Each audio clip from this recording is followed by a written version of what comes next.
Sticking to the basics. Okay guys, this video's to answer a few common questions that I've been getting around people that are involved in like emotionally turbulent or almost crisis type situations where a lot of buttons are getting pushed and there's a lot of intense extreme emotions. So I just want to remind everyone what we do in situations like that. Always go back to step one is release.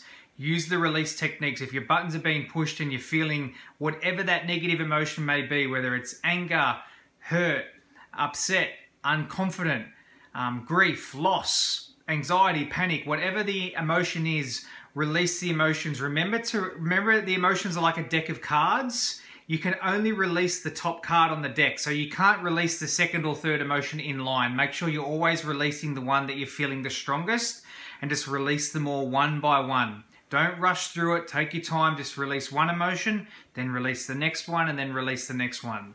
As you're releasing your learning life lessons, the next thing you need to do is ask your authentic self for some clarity and answers, right? So the rule of thumb would be, think of what the question is you're going to ask me, and then ask your authentic self that question and see if it gives you an answer. If it gives you an answer, great. If it doesn't give you an answer, then maybe you need something more explained. So then ask me what, let me know what it's not answering. Say, look Scott, I've asked my authentic self this, but it's not giving me an answer. What do you think? And then I can come in and give you the next part of the answer. But my goal is to empower you guys to do what I do. That's how I would handle a crisis or an emotionally turbulent type situation. Release, do as many releases as possible.